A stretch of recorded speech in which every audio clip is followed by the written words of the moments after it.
सर्व आमचा group finally बघा देवाच्या गाभाऱ्यात उतरलेला आहे आणि आज गर्दी कमी असल्याने दर्शन होत आहे. वाह, गरमागरम मिसल.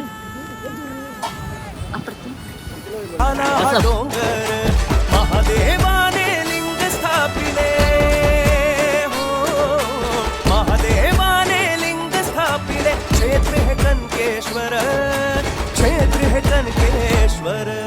शिव पार्वतीचा पदस्पर्शाने पावन झाला हा डोंगर. शिव पार्वतीचा पदस्पर्शाने पावन झाला हा डोंगर. शिव पार्वतीचा पदस्पर्शाने पावन झाला हा डोंगर. नमस्कार मित्र, हर हर महादेव. श्रावणी सोमवार निघण्याच्या अगोदरच आम्ही चाललो ते म्हणजे कनकेश्वर टेम्पल येते. कनकेश्वर मंदिर प्रसिद्ध आहे अलिबाग मधील. लवकर जाण्याचं कारण म्हणजे श्रावणी सोमवारी खूप गर्दी होऊ शकते आणि मागच्या वेळी ही मंडळी 15 ऑगस्टला गेली होती आणि अफलातून गर्दी होती, त्यामुळे पाहिजे तसं दर्शन किंवा आनंद लुटता आला नाही. आज माझ्यासोबत जर तुम्ही बघाल तर आजचे इको ड्रायव्हर आणि पुढे बसलेली ही मंडळी आहेत बघा, आणि यांच्या सोबतच आज आम्ही निघालो ते म्हणजे कनकेश्वर. हर हर महादेव.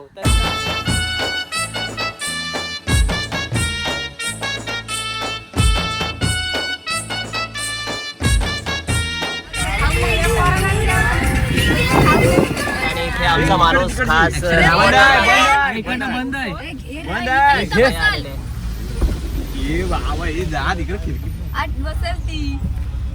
जब मिले तीन या तो हो जाए इको फरार.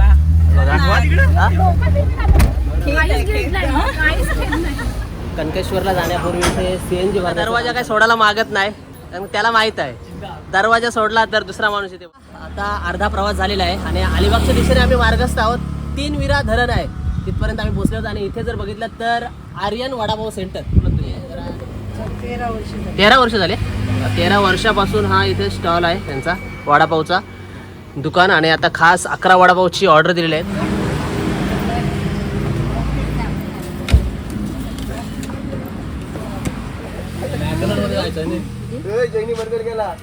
बोलल्याप्रमाणे मस्त टेस्ट आहे. ठीक करा बघा किती आवडीने खात आहे तिथे मंडळी, म्हणजे एकदम मंत्रमुग्ध झालेले आहेत.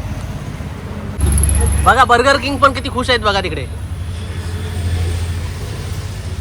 13 वर्षाचा अनुभव आणि हा अनुभवाचा चाय बघा, चायच्या रंगावर समजतं चाय.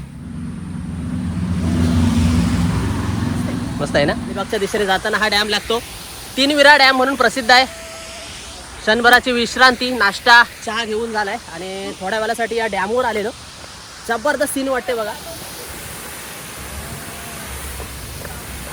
छोटासा हा डॅम आहे 3 विरा डॅम, पूर्णतः फुल झालेला आहे बघा.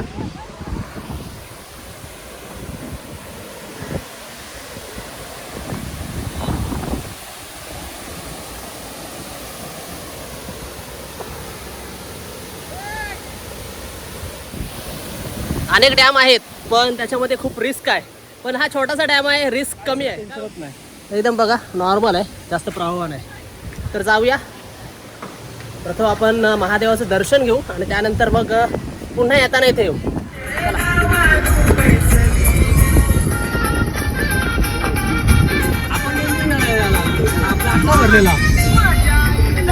भोलेनाथाच्या पायथ्याशी आम्ही पोहोचलेलो आहोत. हा प्रवेशद्वार आहे आणि इथूनच आपला एंट्रन्स करायचा आहे आणि इथून आपल्याला चालत जायचं आहे. बघा ही आमची इको इथे लागलेली आहे आणि इकडे बघताय तर मंदिराचं टायमिंग दिलेलं आहे, सकाळी 5:30 वाजता ते रात्री 8:30 वाजता. 650 पायऱ्या आहेत. पायऱ्या अशा काय उंच नाही तुम्हाला भेटणार, पण या पायऱ्यांचा डिस्टन्स बघा किती जास्त, त्यामुळे चालायला तुम्हाला त्रास होणार नाही. एकदम निवांत शांतीत तुम्ही चालू शकता. खूप सारे भाविक भक्तजन ऑलरेडी वरती गेलेले आहेत बघा, गाड्या इथे पार्किंगला दिसतात.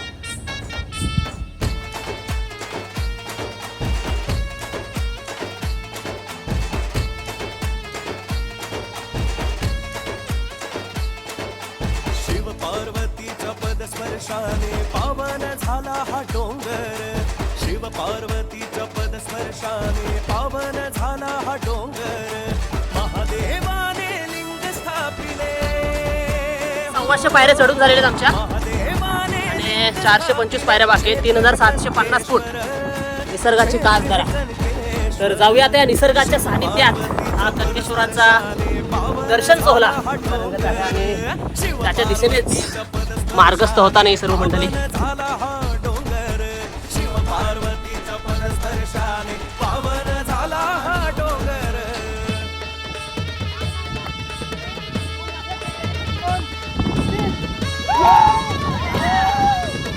सुमारे 350 पायऱ्या अजून पेंटिंग आहे. 2400 फूट इथे अजून म्हणजे अंतर आपल्याला कापायचं आहे. मगाशी बघितलं तर निसर्गाची कास धरायला सांगितले होते आणि निसर्गाची कास धरता धरता आपण देवाच्या पायरीपर्यंत आलेलो आहोत. देवाची पायरी आणि देवाची इथे पाऊल खून म्हणून असलेली कनकेश्वराची पाऊल खून इथे आपल्या गाई खुणा हे आपल्याला इतिहास दर्शवत असतात. एक चूक झाली, गॉगल घालून दर्शन घ्यायचं नसतो. अनफॉर्च्युनेटली जी सवय थोडी असल्याने गॉगल घालून दर्शन घेतलं, माफी असावी. इथूनच आपल्याला पाऊलखून दिसते आणि इथून आता आपल्याला 350 पायऱ्यांचं अंतर कापायचं आहे. तर जाऊया आता. काही मंडळी आपले पुढे गेलेले आहेत, काही मंडळी येतात आणि काही मंडळी क्षणभर विश्रांती घेत आहेत. तर जाऊया.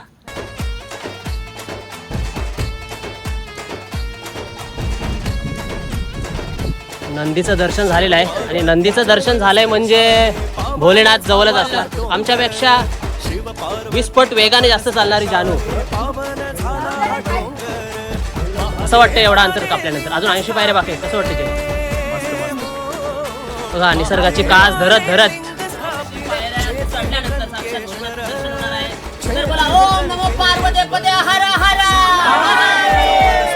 काही दिवसावरच नागपंचमी येणार आहे आणि इथे पाहू शकता आपण कनकेश्वराला जातानाच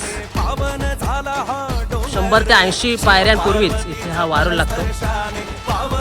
भोलेनाथाच्या गाड्यामध्ये आपण नेहमीच साप देवताला, नाग देवताला पाहत असतो आणि त्याचं हे स्थान आपल्याला दिसून येत आहे. फ्रेंड्स, आता आपण पोहोचलेलो आहोत कनकेश्वर देवस्थान ट्रस्ट श्री पालेश्वर मंदिर. बघा परशुरामाची ही भूमी शंभू त्रैलोक्याचा स्वामी करण्या संकट सारी पालेश्वराचं मंदिर आहे कनक डोंगर धामी. परशुरामाची ही भूमी शंभू त्रैलोक्याचा स्वामी करण्या संकट सारी दुरी आहे कनक पोयनाड. पोयनाड बघा दररोज येतं का असं रविवारी वार बघून येतो? आज आलेलो. कसं वाटलं पोहायला? हा किती वेळ पोहत होतात? म्हणजे अर्धा 1 तास. चला आता चालत घरी. चला.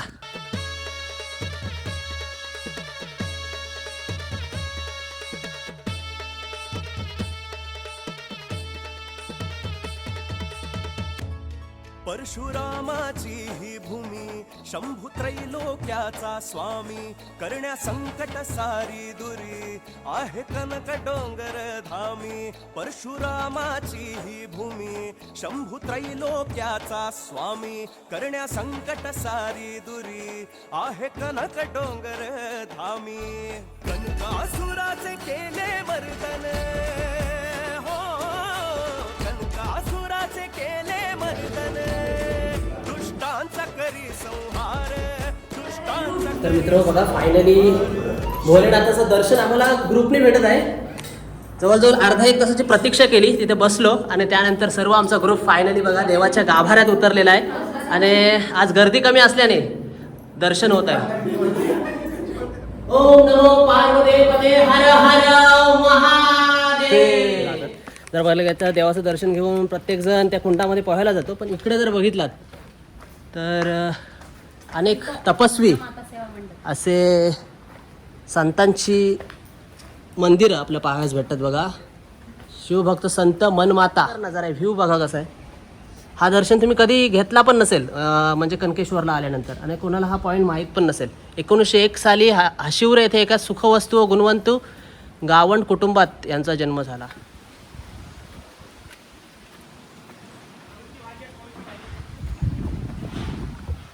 विनायक महाराज.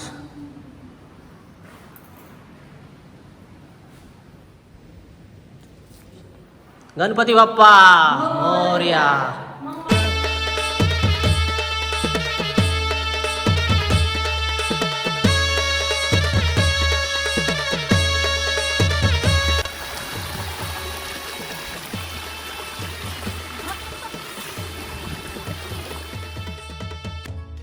परशुरामाची ही भूमी शंभू त्रैलोक्याचा स्वामी करण्या संकट सारी दूर कनकेश्वर मंदिरापासून राईट साईडला असलेला म्हणजे ज्या दिशेने तुम्ही चढता त्याच्या अपोजिट साईडला हा छोटासा कुंडा त्रैलोक्याचा स्वामी काहीतरी पार्टी आहे इथे गाय मुख बघा असंच आहे पण परफेक्ट असं दिसून नाही तर इथल्या मंडळाने देवस्थान ट्रस्टीने इथे लक्ष द्यावं आणि ही व्यवस्थित पार्टी पुनर्जीवित करावे आणि नाव व्यवस्थित लिहावं.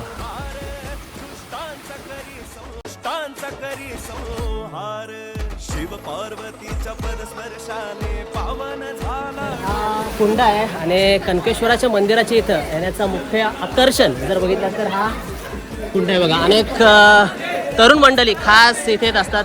काय सांगाल कुठून आलात तुम्ही? हा खंडाल्यावर हा मित्रांचा प्लॅन झाल्यावर येत असतं बघा. काही तरुणी पण इथं बसलेले आहेत. खूप आनंद आहे. कसं वाटतंय व्हायला? मस्त वाटते, मस्त आहे ना? एक नंबर.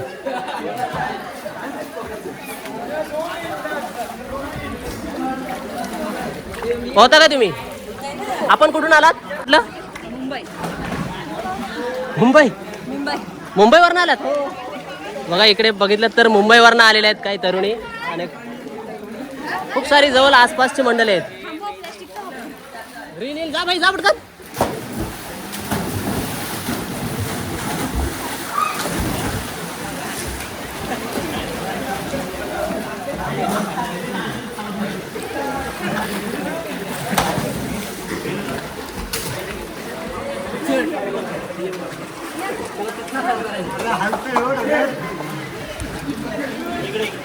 लागला तर आपल्याला न्यावं लागलं. रिस्क घेऊ नका रे, लय रिस्क घेतात. बघतो आई शपथ आता हा गेला असता त्याचा दात पडला असतं.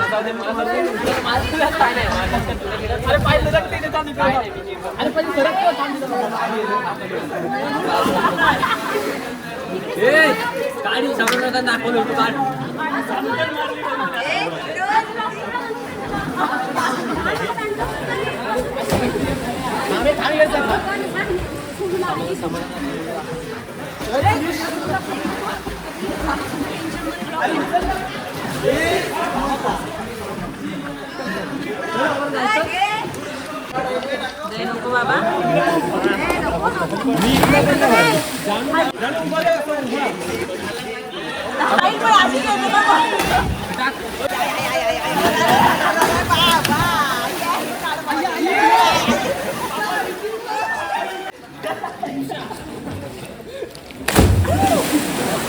बेकार लागला असेल त्याची, 100% लागला असेल.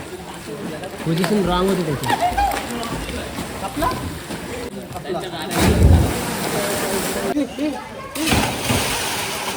कनकेश्वराचा कुंड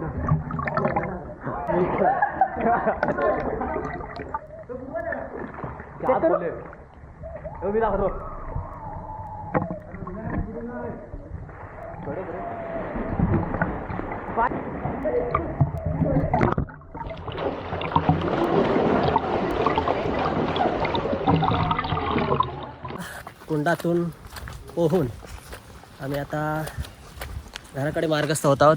इथे बघा वीज पुरवठा जेव्हा खंडित होतो तेव्हा एक्साईटची आठवण येते आणि तीच एक्साईटची बॅटरी घेऊन कनकेश्वराच्या मंदिराच्या दिशेने मार्गस्थ होताना तिथले श्रीसेवक. तर जाऊया खाली पायथ्याचे ते काय जेवणाचं कुठं हॉटेल वगैरे भेटते काय तर जेवण करू आणि मग किहीम बीच नाही तर तीनवऱ्या डॅमवर थोडा विश्रांती आणि घराकडे मार्गस्थ. तर जाऊया मित्र. आपण चढताना का दमतो का थकतो त्याचं रिझन बघा. ही चालण्याची टेक्निक बघा. थोडा लेफ्ट थोडा राईट. म्हणजे याचा अभ्यास या इथल्या स्थानिक बांधवांना आदिवासी बांधवांना बघा. क्रॉस चालण्याने दंबाला होत नाही जास्त.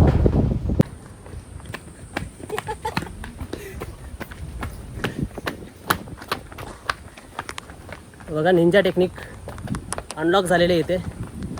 सकाळी 10:59ला आम्ही वरती जाण्यास मार्गस्थ झालो होतो आणि फायनली आता जवळजवळ 3:15 वाजता खाली आलेलो होतो.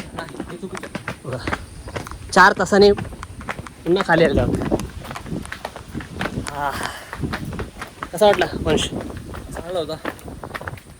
जबरदस्त जर्नी वाटली. थकान पण झालेली आहे कारण की उतरण्याची जी ट्रिक कशी समजते तुला?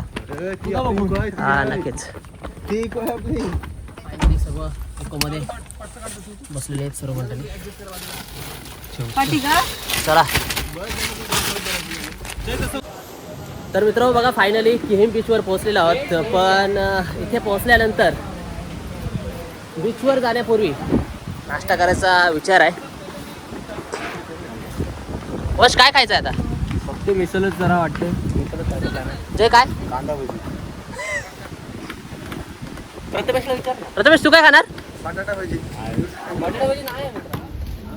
किहिम बीच वरची स्पेशल मिसल. किहिम स्पेशल मिसाल. प्रथमेश कशी आहे? एक नंबर. तर चला मिसल खाऊया. रसा पण दिलेला आहे बघा स्पेशल. जबरदस्त. वाह ऑसम.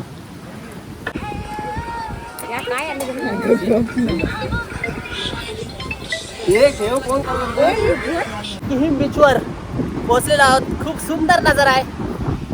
तो दिसतोय तो आपला मला वाटतं अलिबागचा किल्ला, कुलाबा किल्ला आहे ना बघा. जबरदस्त अशी बीच आहे आणि बीचचा नजारा.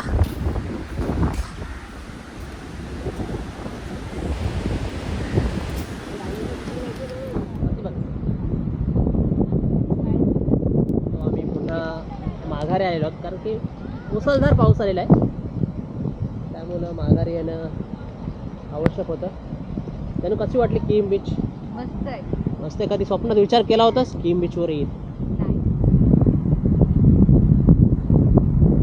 अतिशय सुंदर असा निसर्गरम्य वातावरण आहे आणि सूर्याची जी किरणं पडलेली आहेत, जो दृश्य मी बघतोय समुद्रामध्ये, एक वेगळाच काहीतरी एक लाट निर्माण झालेली आहे तिथे.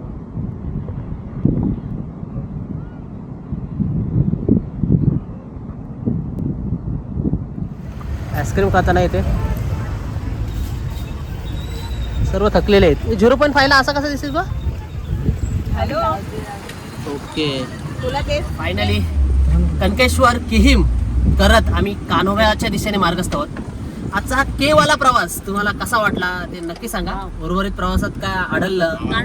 वाला प्रवास केला. हा नक्कीच. कान्होबा करा हा जो केवाला प्रवास केला कनकेश्वर किहिम तो जबरदस्त. आजची व्हिडिओ जर तुम्हाला कशी आवडली असेल तर व्हिडिओला नक्की लाईक करा आणि चॅनलवर जर नवीन असेल तर चॅनलला नक्की सबस्क्राईब करा.